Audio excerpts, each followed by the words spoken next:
Tras el colapso de la Unión Soviética, Ucrania no solo obtuvo la independencia, sino también tecnologías avanzadas. Nuestro país era el único lugar del mundo fuera de Estados Unidos donde se podían construir portaaviones. La oficina de diseño de Antonov creó el avión más grande del mundo y las empresas de la industria espacial siguen produciendo hoy modernas naves espaciales. Pero el legado más poderoso y peligroso de la Unión Soviética fue la enorme cantidad de armas nucleares que convirtieron al joven país de Ucrania en el tercer mayor arsenal nuclear del mundo. ¿Para qué era suficiente nuestro arsenal de armas nucleares? Teníamos 1.272 armas nucleares en servicio. Si se hubieran reunido, podríamos haber destruido el planeta Tierra varias veces seguidas. Nuestro país renunció a sus armas nucleares en 1994 en Budapest, a cambio de la promesa de apoyo en materia de seguridad por parte de Estados Unidos, el Reino Unido y Rusia. Este programa se filmó antes de la invasión a gran escala. Ahora podemos decir con un alto grado de certeza que si no hubiéramos renunciado a las armas nucleares entonces, la historia de Ucrania habría sido diferente y lo más probable es que la guerra no se hubiera producido. Pero la realidad es que Rusia ha violado el memorando de Budapest y ahora nos amenaza con misiles que recibió de Ucrania a finales del siglo pasado. Hoy Dmytro irá al lugar donde hace 30 años se encontraba el botón rojo que podía acabar con cualquier enemigo.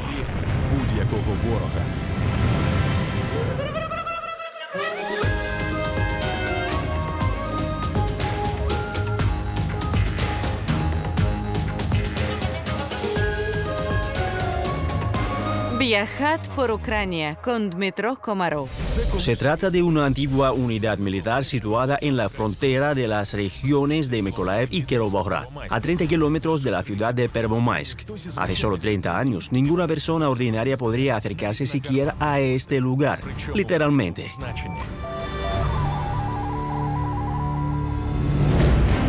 Hoy en día cualquiera puede entrar en el territorio de una de las bases más secretas de toda la Unión Soviética. Ahora es un museo de las piezas de misiles estratégicos. Hace solo 30 años, Ucrania tenía 1.272 armas nucleares. Y nuestro país era el tercero en cuanto a potencial nuclear después de Estados Unidos y Rusia. Fue aquí, en este lugar, donde se encontraba el puesto de mando y hoy aprenderemos muchos secretos militares.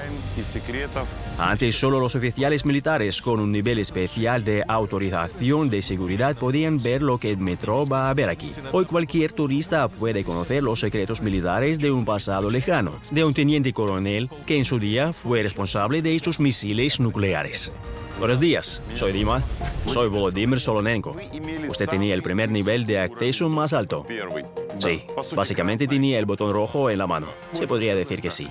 Desde esta base militar podría haberse iniciado en cualquier momento una guerra nuclear que condujera al apocalipsis. ¿Es realmente la cosa más poderosa del planeta? Sí, es el misil más grande del mundo. Se llama sistema de misiles Voyevoda. Los americanos lo llaman Satán, porque lo destruye absolutamente todo.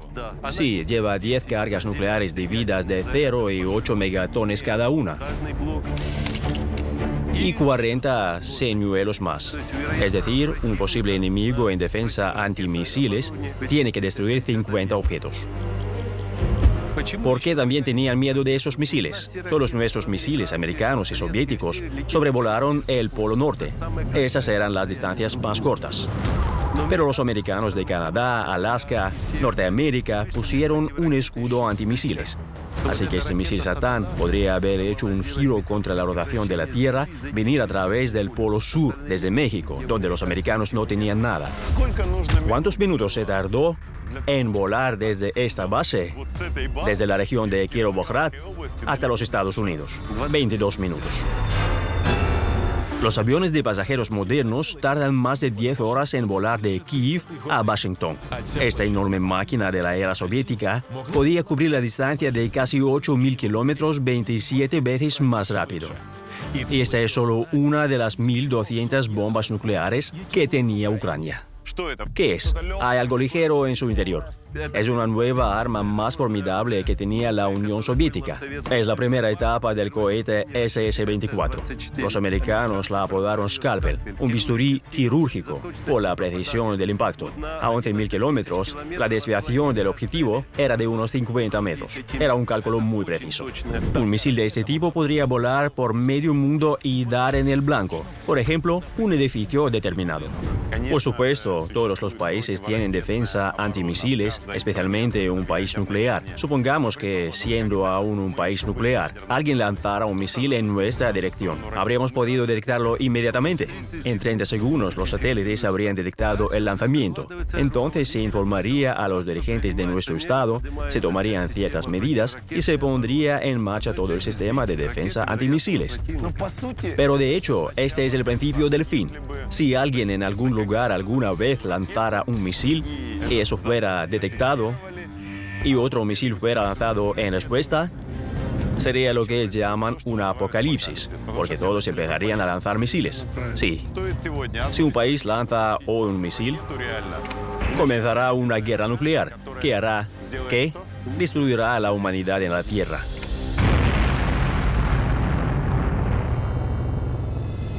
Esta conversación se filmó antes de la guerra. Hoy el mundo entero ya no discute la amenaza de una guerra nuclear en teoría, sino en la realidad.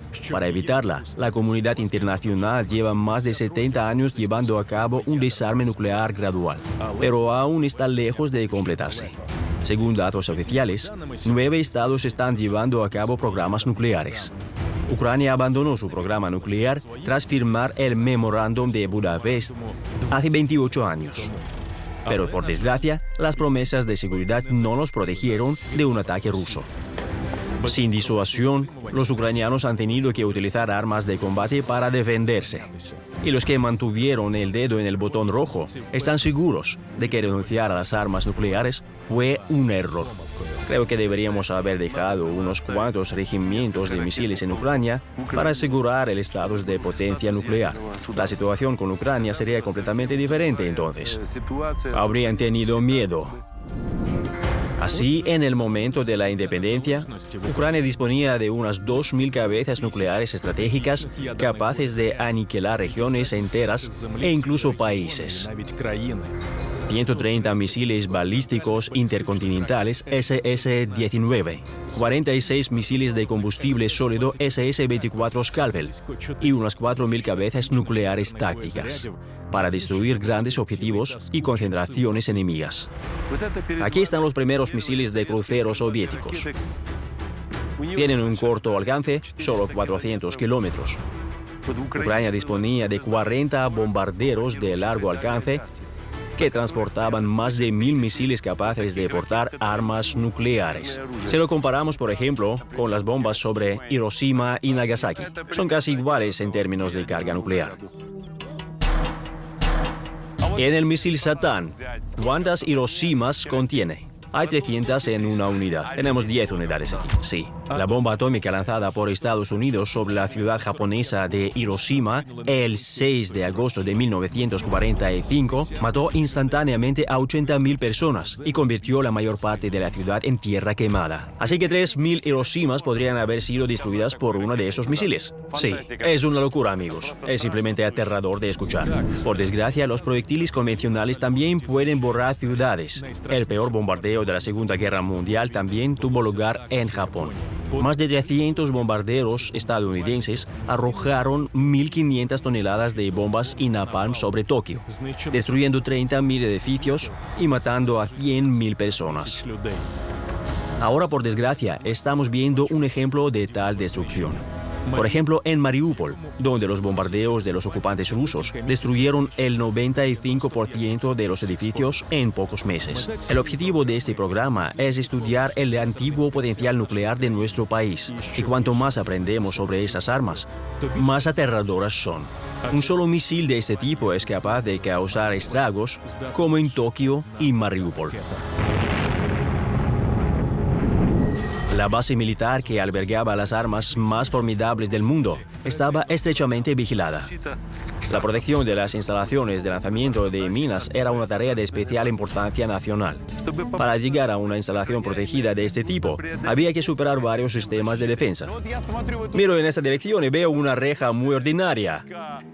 Una verja que puede atravesar un todoterreno a toda velocidad.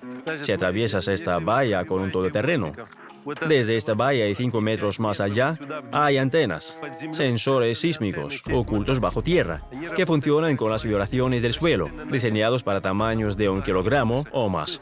Es decir, en cuanto cruzas este territorio, se enciende una luz en el ordenador mostrando que has entrado y mostrando el lugar por donde has entrado. El sargento mayor sube y mira quién está aquí. El siguiente sistema es el sistema peón. Hay un rayo que da vueltas, hay un emisor receptor. Cuando una persona atraviesa este lugar, la luz se enciende de nuevo y muestra por dónde ha pasado en ese momento. El tercer sistema es el radiante. Es un sensor capacitivo. Cuando una persona se acerca a menos de 30 centímetros de esta rejilla, añade su peso extra, el puente se desequilibra y se enciende la señal en la consola. Seamos sinceros, todos entienden que el barrio es residencial. Alguien pudo beber y se equivocó de lugar. ¿Pasó eso alguna vez? Sí. Pero el hecho es que aquí, desde esta red, una red enredada, una barrera poco visible, recorre 5 metros de largo. Son lazos como los que hacían para las liebres, pero para las personas. Cuando una persona acaba de cruzar la valla, automáticamente entra en esta red, da un paso y la soga se tensa. Una persona no puede salir de aquí por sus propios medios. Era el sistema de detección. Y el siguiente era el sistema de destrucción. Había 5 campos de minas de control en un círculo. Había 20 minas en cada campo minado. Sabiendo por este sensor por dónde entrabas en este territorio, un soldado elegía un campo de minas y detonaba minas en tu dirección. Pero antes de llegar al campo de minas, había una ametralladora de tanque con una mira óptica en la parte superior de la torreta. Un soldado estaba de guardia. Podía decir por el altavoz: "Alto, voy a disparar". Si una persona continuaba moviéndose, haría un disparo de control por encima. Si una persona seguía moviéndose, podía usar un arma. Esta cosa verde de arriba es una ametralladora, ¿sí? Sí, hay una señal. Alto. Alto voltaje. El cable estaba bajo tensión, ¿sí? No, la valla es invisible. Hay una red. Subimos dentro para ver esta red. No es visible en absoluto. Estoy caminando, no la veo. Aquí está. ¿Puedo tocarla? Sí. No la notarás en absoluto por la noche. ¿Cuál era el voltaje? En alta disponibilidad para el combate, la tensión era de 1730 voltios y en funcionamiento normal de 735 voltios. Estoy bajo el voltaje. ¿Qué me está pasando? Está muerto. Incluso esto no fue el final de las medidas de protección. Un regimiento de fusileros motorizados llegó aquí desde cerca de Odessa, desde Chabanka, en el más alto grado de preparación para el peligro militar. Se trataba de unos 1.200 efectivos, tanques, vehículos blindados de transporte de tropas. Aquí se bloqueó todo en un radio de 5 kilómetros. En esta base secreta todo estaba pensado hasta el más mínimo detalle. No podíamos tener un corte de energía aquí ni por un segundo. Hay 2 cables que llegan aquí de 10 kilovoltios. Si hubiera una guerra, estaríamos cortados a 100%. Hay enormes generadores de diésel aquí.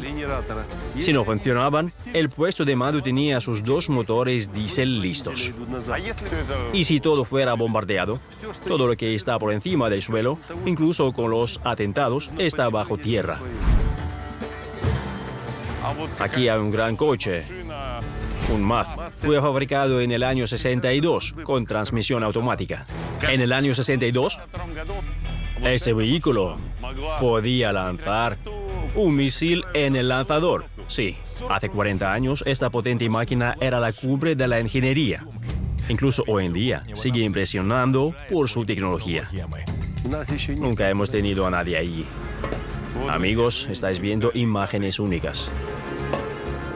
Aquí es donde se encontraba un misil. A la orden, como un volquete, como una carrocería. Gracias al sistema hidráulico, todo se colocó en ángulo y el misil se bajó en la mina utilizando cables. Cuando pones una bomba en un ángulo que puede arrasar varias zonas a la vez, sencillamente no hay margen para el error. Todos los trabajos se realizaban solo por la noche, para que no podían grabarse desde el satélite. Sí, trabajaba en el turno de noche. Sí. El misil soviético más grande, el SS-24 Scalpel, solía estar aquí. Pero ahora es una pieza de museo. Es realmente parte de un misil, ¿sí? Es el carenado de la parte principal. Había cargas nucleares dentro. ¿Hay un misil ahora? No. Se nos permitió dejar solo el nivel de menos 6 metros. El resto está relleno de hormigón para que no se pueda colocar el misil. Aquí está la cubierta. Pesa 121 toneladas. Es la más ligera. ¿Y cuáles eran las más pesadas? De 500 toneladas. ¿Por qué pesaban tanto? Para evitar que pasara una carga nuclear. Si estallara una guerra nuclear y un misil nuclear de otro país volara aquí, ¿utilizaría esta cubierta para cubrir y almacenar su misil? Sí. También hay control climático en el interior, que se mantiene. Está en modo autónomo. No es cualquier acero. Se llama acero naval de alta resistencia. Solo una carga nuclear puede penetrarlo. Lo que estoy haciendo hace 30 años habría sido una sentencia de muerte. Voy a bajar un poco bajo esta cubierta. De 120 toneladas. No caerá sobre mí, porque si se cierra ahora. No, hay soportes ahí. Durante el modo de combate, se abría en 8 segundos mediante generadores de gas de pólvora.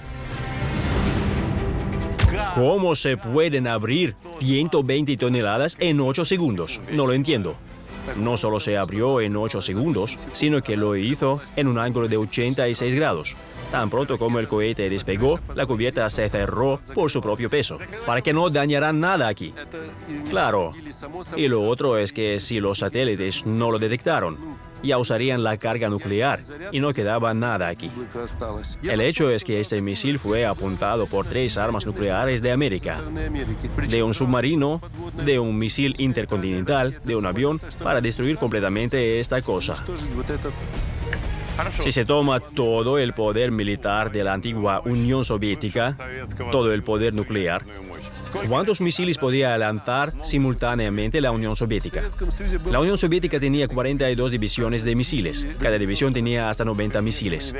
Si esto hubiera sucedido, la Tierra simplemente se habría quemado. La Tierra habría salido de su órbita. Eso da miedo, amigos. Lo que oigo es horroroso. Merece la pena verlo y sentirlo. No puedo transmitiros mis sentimientos a través de la cámara. No puedo describir con palabras lo que estoy sintiendo ahora mismo. Solo se puede sentir aquí. Ahora me apoyo con el pie en lo que antes era una carga de combate. ¿Cuál era el área de destrucción de dicha carga? 200.000 kilómetros cuadrados. Había 46 de esos misiles. Aproximadamente se podrían destruir 15 países del tamaño de Ucrania solo con esta división de misiles. Sí, los americanos sabían dónde estaban esos misiles. Pero ¿qué hizo la Unión Soviética? Esos misiles se colocaron en los trenes públicos, en 3 divisiones, en Kostroma, Perm y Krasnoyarsk. Había, por ejemplo, un tren ordinario disfrazado de vagón frigorífico, pero dentro del tren había 3 misiles SS-24 como este. Así que este tren llegó a tiempo y parecía un tren ordinario. Sí.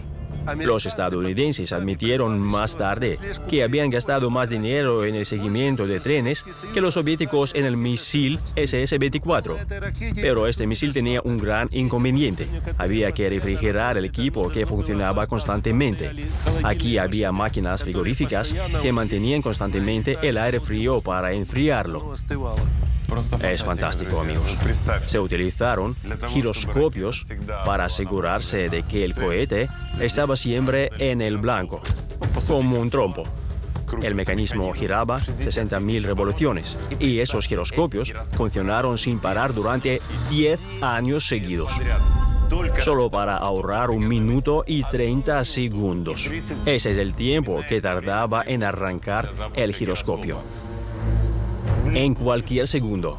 Por eso los giroscopios funcionaron aquí durante 10 años sin parar para que, al primer empujón, En el mismo segundo, ese misil despegara instantáneamente y diera en el blanco. Afortunadamente, nunca se lanzaron misiles de combate desde aquí. Pero al mismo tiempo, cumplían su función principal: disuadir al enemigo. Las armas nucleares son una herramienta de amenaza y presión política que Rusia utiliza hoy en día, incluso para eludir la responsabilidad por sus crímenes de guerra. Es fantástico. No puedo creer lo que estoy viendo. Hay 32 metros de hormigón debajo de mí y otros 6 metros por encima de mí. Aquí vemos que absolutamente todo ha sido destruido. Todos los cables están cortados. Los misiles de millones de dólares que se invirtieron aquí están siempre cubiertos de hormigón y nunca se restaurarán.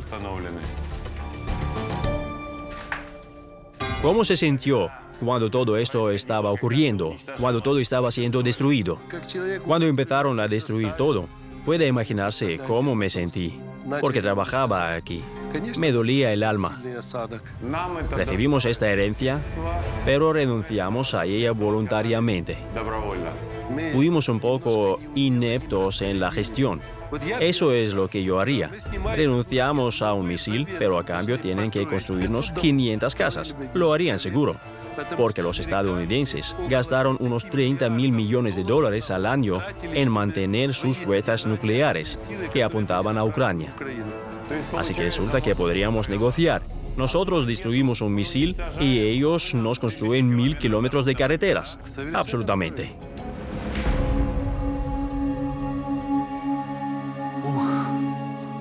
No puedo imaginar sus emociones cuando ha dedicado toda su vida a hacer que esto funcione todo el día, toda la noche, todas las décadas, y que todo esté listo para funcionar en cualquier segundo. Y entonces se toma la decisión de destruirlo todo, de echar hormigón. Usted hace lo que le gusta.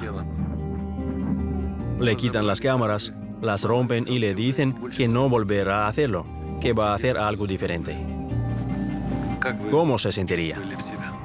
Tenía la sensación de que su vida estaba rota. Sí, no solo la mía. Muchos oficiales, sobre todo jóvenes, tras la destrucción de las piezas de misiles, no se encontraban en esta vida.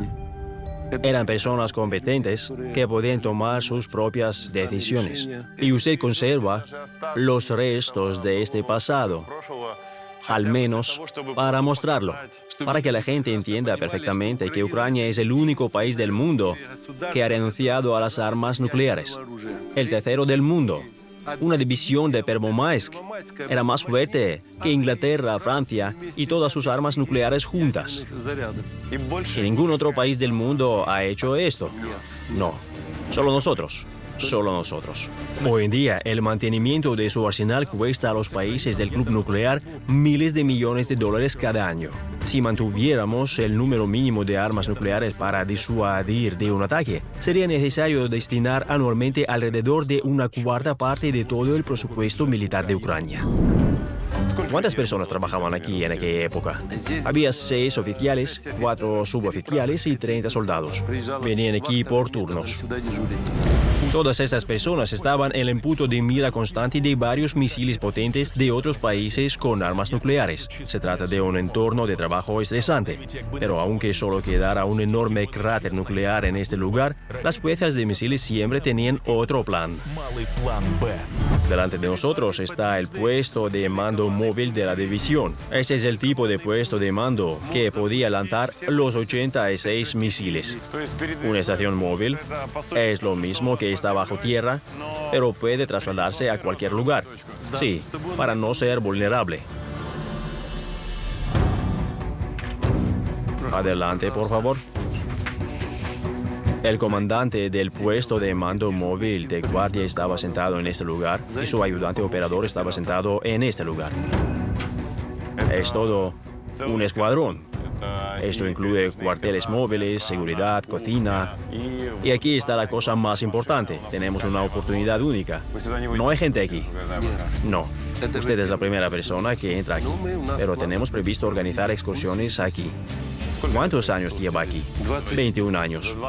En los últimos 21 años, ¿ha habido situaciones en las que pensara que se podría lanzar un misil?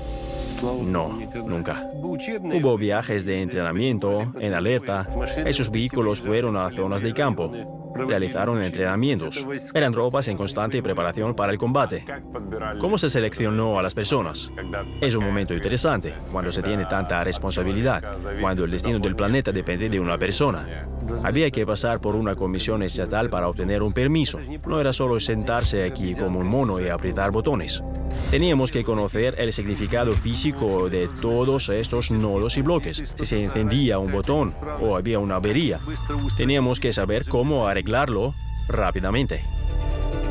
¿Cómo esconderse en el bosque, teniendo en cuenta que había inteligencia, que vigilaban?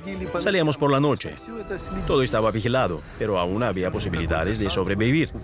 Así que resulta que si el enemigo determinaba la ubicación, podía destruir todos los vehículos con un impacto directo de misil. Sí, por eso este trabajo aquí era más arriesgado que trabajar bajo tierra.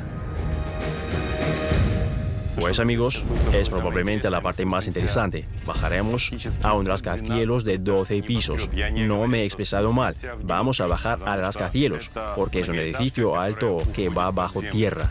Es algo que antes hubiera sido imposible de ver. O es accesible incluso para los turistas. Vamos a mostraros algunas tomas únicas. Vienen aquí exploradores de otros países disfrazados de turistas para averiguar si hay algo operativo aparte de las exposiciones del museo. Tal vez lo hagan, pero nadie puede decirlo. Los primeros turistas que tuvimos eran chinos. Y cuando vinieron, tenían las mismas cámaras potentes y estaban filmando. Incluso se metieron debajo de los motores de los cohetes, lo fotografiaron todo. No se limitaban a hacer fotos, estaba claro que esa gente venía a fotografiar hasta el último detalle. La inteligencia funciona. Y les permitió filmar. Sí. ¿Es un museo? Sí. ¿Para qué? Para copiarlo después, porque los chinos son muy buenos copiando. Al 100%. Dmytro y Volodymyr se acercan a un edificio de ladrillo aparentemente corriente, que parece un almacén, pero las enormes puertas selladas llaman inmediatamente la atención. Ahora viene la parte más interesante. Estamos entrando en el puesto de mando. Lo que estoy a punto de ver siempre ha sido clasificado. Ese es el epicentro del control mundial. Ahí está el mismísimo botón que podría destruir el planeta al pulsarlo. Entramos en el centro de refrigeración. Es la habitación que proporcionó la temperatura y la humedad en el puesto de mando. Esas bombas bombeaban el aire de la calle y lo hacían pasar por filtros gruesos y finos. Se calentaba y humidificaba. El puesto de mando tenía una temperatura agradable y alta humedad de 21 o 22 grados, para que la gente se sintiera cómoda. Para poner en marcha ese sistema, hay que aplicarle corriente. Encienda las dos máquinas arriba. 1, 2. Se han encendido las luces. Esperamos 20 segundos. Se solicita el parámetro. Luego, encendemos los motores del puesto de mando. Enciéndalo. Todo funciona. Los ventiladores han empezado a funcionar. Aquí está el anticongelante. Cuidado, es veneno. Aquí hay un frigorífico. Y antes, había cámaras frigoríficas alrededor del puesto de mando. Había 37 toneladas de hielo allí todo el tiempo. ¿Por qué se necesitó este hielo? El equipo funcionaba, la gente respiraba. Para que el calor fuera a alguna parte, era necesario un intercambio. El aire pasaba por las cámaras frigoríficas, el hielo se derretía, el aire y el sistema se enfriaban. En caso de guerra, sí. Incluso si se produjera un bombardeo mutuo con misiles nucleares. Todo este rascacielos subterráneo podría funcionar sin contacto con el mundo exterior durante un mes y medio más. La etapa más importante está a punto de comenzar. Sí, bajamos al puesto de mando del regimiento de misiles. Estoy emocionado. El pasillo tiene 155 metros de largo. ¿Por qué construyeron la entrada bajo tierra? Porque todo el sistema de seguridad del que he hablado está situado encima de nosotros. Y para que los oficiales que iban al puesto de mando no pudieran ser alcanzados por armas ligeras. ¿A qué profundidad estamos ahora? A unos 3 metros. ¿Y a qué profundidad bajaremos? A 45 metros. Aquí está el corazón de las tropas de misiles, el puesto de mando del regimiento de misiles. Esta puerta pesa alrededor de 1 tonelada. Vaya, es pesada. No se sitúe en el sector de la puerta, aquí donde está Dima, en la línea roja, porque la puerta aplastará a una persona. De accionamiento hidráulico, esta puerta se abre muy rápidamente, en pocos segundos. Para abrirla, hay que marcar un código de 5 dígitos. Si has marcado el código correctamente, te dejan pasar. ¿Cómo saber el código? Cuando entraba el nuevo turno, cambiaban el código. La puerta se abre así de rápido, pesa 1 tonelada, y si estás parado ahí, solo oís la fuerza del impacto. Mirad el grosor de la puerta. Ni siquiera es una puerta segura. La puerta es más ancha de mi cabeza. En caso de una guerra nuclear, es para mantener el centro de mando seguro al 100%. Hay 3 de esas puertas. Es como estar en un submarino. Hay un compartimiento, aquí está el otro y aquí hay un teléfono rojo. Para abrir esta segunda puerta, hay que cerrar la primera mediante una esclusa. Pulsamos el botón aquí. Pues la puerta está cerrada. Entramos en el compartimiento 3. Cerramos la puerta. Queda una puerta más. Esta puerta solo podemos abrirla si la luz está verde, porque la cabina está arriba. ¿Ya es un ascensor? Sí. Vaya, amigos, nos acercamos cada vez más al lugar santísimo. Abrimos. Hay otra puerta enorme aquí. Vamos al compartimiento 0 del centro de mando. Aún no usamos el ascensor. El ascensor se queda aquí. Mira el metro. ¿Por dónde vamos? Vaya, es profundo aquí. Me siento como si estuviéramos en un barril, en una cápsula. Lo llamamos submarino en las estepas de Ucrania. Es una construcción permanente y sobre lo que estamos parados se puede cambiar. Este es el centro de mando en sí. Aquí está la tapa, aquí está la esquina. Básicamente estamos parados sobre un barril y todo lo que sucede en este barril. Y el ascensor nos llevará hasta el fondo. Sí, pues sigamos adelante. Metro, presione el botón 6. Es el nivel más bajo del centro de mando. Vamos. El ascensor ha empezado a bajar. ¿Cuánto tiempo de su carrera ha pasado allí? Los oficiales estaban en servicio de combate entre 120 y 130 días al año. Son más de 8 años de carrera bajo tierra. Aquí también hay una puerta poderosa. Hace frío aquí. Mirad, realmente es una cápsula. Lo interesante es que, si salimos por la puerta lateral del ascensor, llegamos a esta especie de plataforma roja. Y aquí es donde podemos ver que el centro de mando, rascacielos de 45 metros, es una cápsula. Aquí se ve claramente. Esos son los amortiguadores, para que en caso de un ataque nuclear y un terremoto, haya amortiguación arriba y abajo. También se moverá lateralmente, pero todo dentro permanecerá intacto. Es lo que querían los creadores y la Unión Soviética lo consiguió. Eso todavía asombra a los especialistas que ya utilizan la tecnología moderna. ¿Cómo pudo crearse semejante milagro de la ingeniería en aquellos años? Parece de metal, pero en realidad es de fibra de vidrio para reducir el peso y mantener la solidez de la estructura. Somos los primeros en filmar desde este ángulo, desde este punto. Dentro de esta enorme cápsula había todo lo necesario para la vida y el servicio. Esa es la parte para la vivienda. Aquí solo vivíamos en máxima alerta. En tiempos de paz estábamos de servicio 6 horas y subíamos a descansar ahí. ¿Cuánta gente había aquí? 1, 2, 3 camas. 3 personas en total, ¿sí? Sí, los oficiales de combate. Veo un televisor muy antiguo. ¿Se podía ver algún programa aquí? Podía conseguir la orden de lanzamiento en la televisión aquí. ¿En la televisión? ¿Viendo las noticias? Si fuéramos golpeados por un ataque nuclear, podría ser la introducción de órdenes de batalla a través de la televisión central. Puedo aprovechar la situación y tumbarme un rato en una cama. Sí, para sentirme empleado de una de las instalaciones más secretas del mundo. Es como estar en el segundo instante de un tren. Es para evitar que te caigas, ¿sí? Sí, así dormían los empleados para que en caso de ataque nuclear no se cayeran de la estantería y se lesionaran. Aquí es donde se guardaban las armas personales de los oficiales. Se guardaban aquí, dice, caja fuerte para armas. Sí, hay un agujero aquí para el arma. ¿Cuál era su arma de servicio? La pistola Makarov, calibre 4. ¿Para qué servía un arma aquí si no había gente no autorizada? ¿Y si hubiera un ataque o alguien tratara de entrar?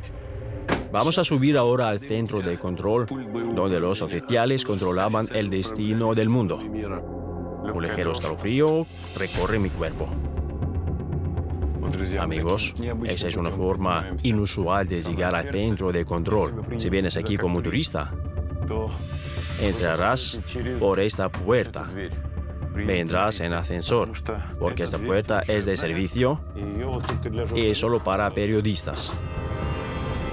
Mi corazón late con fuerza porque me encuentro en el epicentro mismo de la gestión del mundo, podría decirse. En caso de guerra nuclear, aquí es donde se da la orden, aquí es donde se pulsa el botón rojo. Se lanzaron cohetes desde aquí. La orden procedía de los niveles superiores de la dirección. ¿Cuántos lugares como este había en Ucrania? 9 puestos de mando en la división de Khmelnytsky y 9 aquí en Permomaysk. 18 minas de este tipo. Sí. Cada centro de mando controlaba 10 misiles nucleares. Aquí están.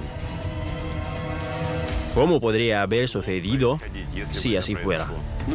Siéntese en el puesto de combate 1. Yo tomaré el puesto número 2.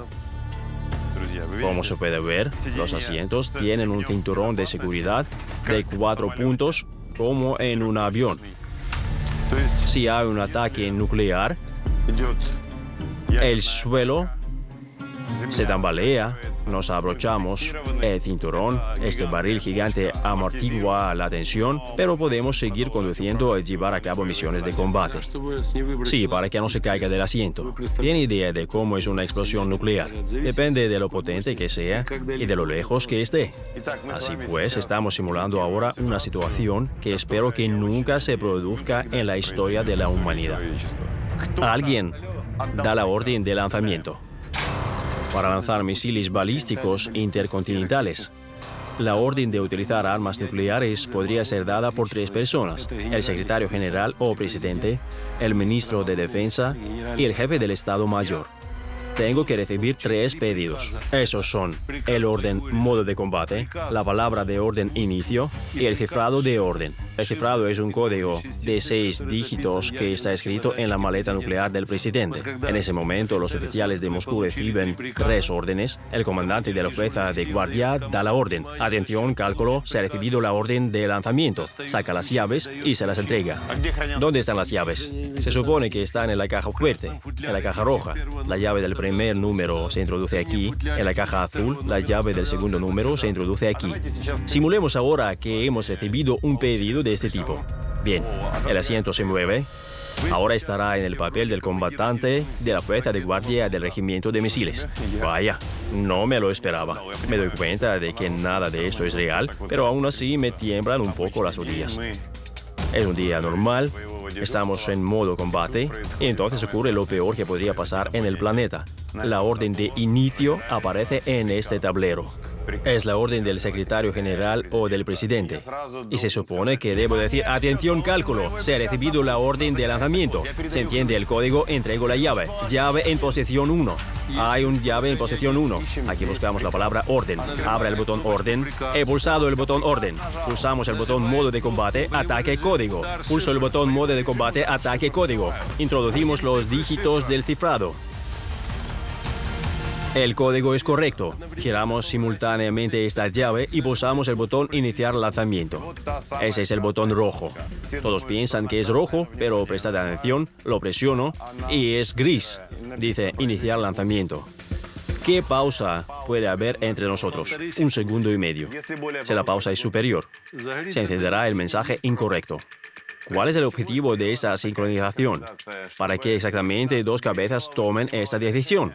Sí, y para que si es más de 1,5 segundos, el contador de selección descifrado se dispare. Si introducimos mal el código 2 veces, el equipo se bloquea y no es posible introducir de nuevo. Significa que alguien está intentando captar el cifrado sin autorización. Dado que los misiles y los botones de lanzamiento se encuentran en la base, ningún militar podría lanzar un ataque nuclear sin una orden desde arriba.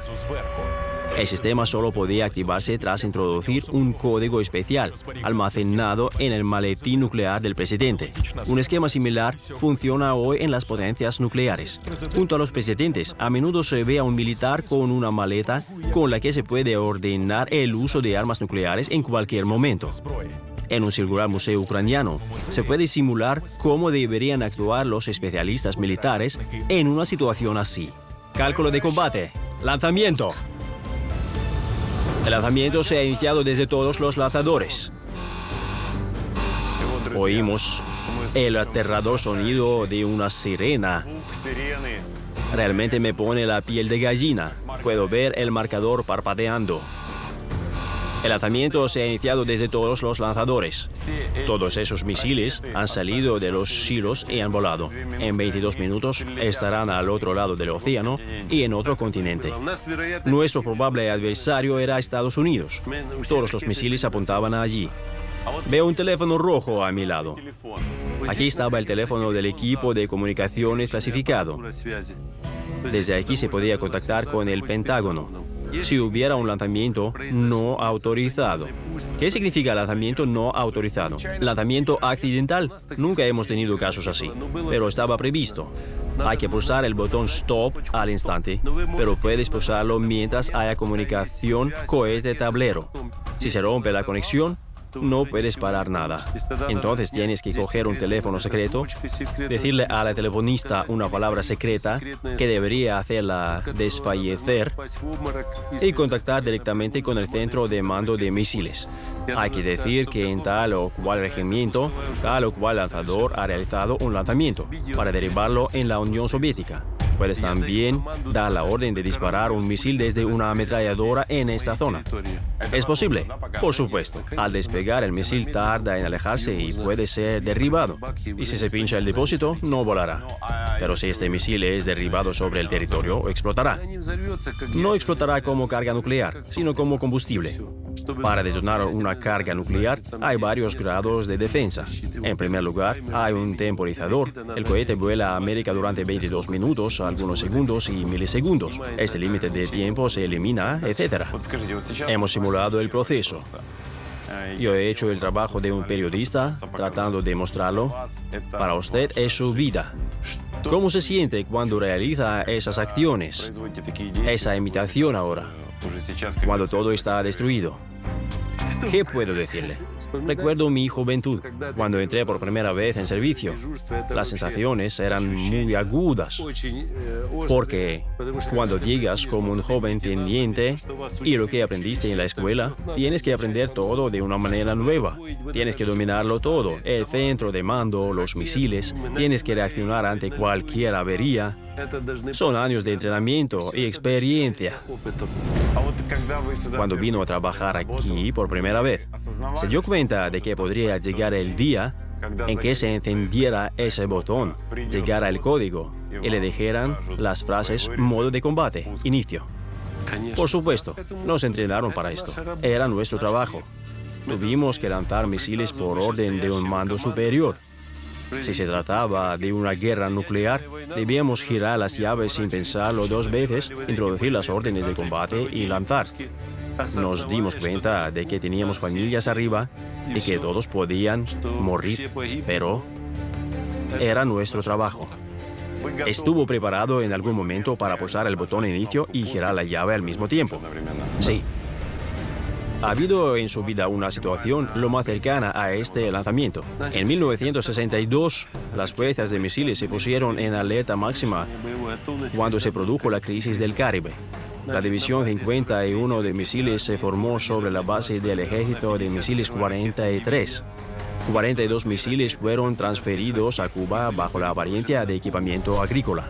La crisis de los misiles de Cuba es el enfrentamiento entre Estados Unidos y la Unión Soviética en 1962. Los historiadores afirman que fue entonces cuando el mundo estuvo más cerca que nunca de la Tercera Guerra Mundial. En aquel momento, Estados Unidos tenía sus misiles en territorio de Turquía, muy cerca de las fronteras de la Unión Soviética. En respuesta, el mando soviético desplegó en secreto misiles nucleares en Cuba. Ninguna de las dos superpotencias quería ser la primera en retirar sus armas, y las tensiones llegaron a un punto de ruptura.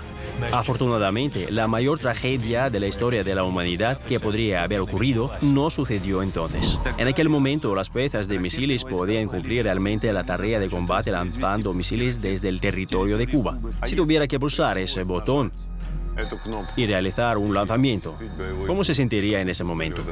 Aquí entrenaron a gente muy seriamente, a la que sometieron a pruebas especiales para que nadie tuviera dudas sobre si lanzar un misil o no. No se permitían tales pensamientos. Los psicólogos debieron de trabajar con usted entonces. Le estudiaron, le pusieron a prueba en diferentes situaciones, cómo actuaba en un momento de estrés. Sí, había pruebas. ¿Cómo te comportarías en varias situaciones o qué cometerías un error? Y si cometes un error, nunca te dejan entrar en esa habitación. Envían a otras unidades. Es un sitio estratégico. A muchos hombres les gusta beber. ¿Había algún control de eso aquí? No había manera de conseguir una bebida aquí. Antes de entrar en servicio, nos hicieron un chequeo médico en el hospital. Si bebías en servicio de combate, no teníamos tal caso. Había un artículo del Código Penal. Te podían caer 10 años de cárcel por eso. Aunque en la superficie hubiera un apocalipsis nuclear, los militares seguían teniendo reglas claras y tareas que estaban preparados para realizar en cualquier condición. Si realizara un lanzamiento de cohete y sobreviviera, había regimientos vecinos, 8 de ellos. No sabía si los misiles habían volado o no. Hicimos que los oficiales se turnaran para hacerse cargo. Nos poníamos en el aire, en la radio, para comprobar quién seguía vivo. Si nadie contestaba, marcaba por turnos al primer regimiento, al tercero, al cuarto, al quinto, al sexto. Y así como nosotros hemos lanzado cohetes, yo también lanzaba a los vecinos. Se imagina una situación así. Ha habido un lanzamiento de combate y se pone en contacto con sus compañeros, pero nadie responde. No hay nadie vivo. Y se da cuenta de que arriba hay un infierno. Solo hay tierra quemada y cenizas. Por eso estábamos aquí, para cumplir órdenes y lanzar misiles. ¿Cree que podría haber alguna duda en su mente? Que en algún momento no pulsaría ese botón por alguna razón. No. No podría. No, pero ya ha habido casos similares en el mundo. Por ejemplo, cuando un hombre salvó a todo el planeta del apocalipsis. Stanislav Petrov, teniente coronel, estaba de servicio en un punto que detectaba lanzamientos de misiles enemigos. Y detectó el lanzamiento de 5 misiles, o más bien lo detectó la automatización, el sistema de seguimiento, supongo. Seguro que usted conoce la historia. Lo sé. Pero es un centro de mando totalmente diferente y una historia diferente.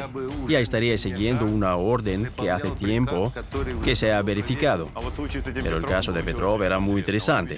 Vio 5 misiles volando hacia la Unión Soviética desde América y, de hecho, de acuerdo con las instrucciones, se suponía que debía devolver el golpe.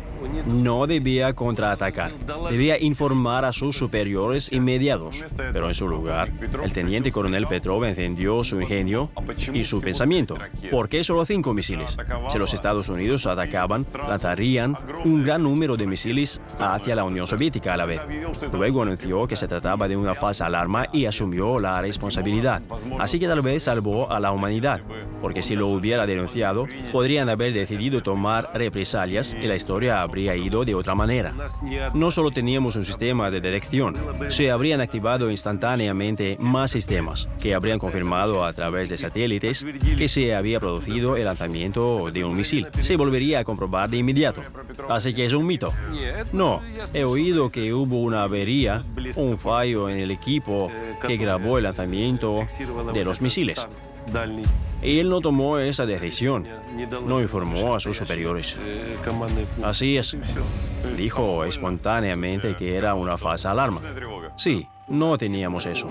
No detectamos los misiles. Recibíamos órdenes de combate y las cumplíamos. Tenía algún tipo de conexión especial inmune a las explosiones y a la tierra quemada. Esta conexión se realizaba mediante cables subterráneos.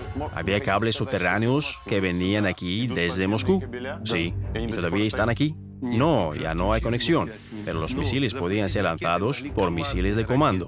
La Unión Soviética tenía un sistema perímetro. Si un solo misil se lanzaba al cielo, lo seguirían todos los misiles soviéticos sin intervención humana. Eso en caso de guerra, ¿sí? ¿Tiene familia? Sí, una mujer, un hijo de 32 años. Mi hija tiene 30 años. Cuando se firmó el memorando de Budapest y Ucrania renunció a las armas nucleares, ¿cómo reaccionó su familia? No se lo conté. Sabían que yo era oficial de inteligencia, pero a las mujeres no les contamos de qué se trataba. Así que ni siquiera su mujer sabía que estaba sentado junto al botón rojo. No tenía derecho a hablar de eso. No. ¿Cuándo lo descubrió? Cuando ya era trabajador del museo y la traje aquí, al centro de mando, lo miró y me dijo que antes me respetaba, pero que ahora estaba abrumada por los sentimientos. Por un lado, hablamos de cómo las armas nucleares no deberían haber sido abandonadas, pero por otro lado, un arma colgada en la pared siempre se disparará algún día. Por eso tenemos que dejar esas armas poco a poco.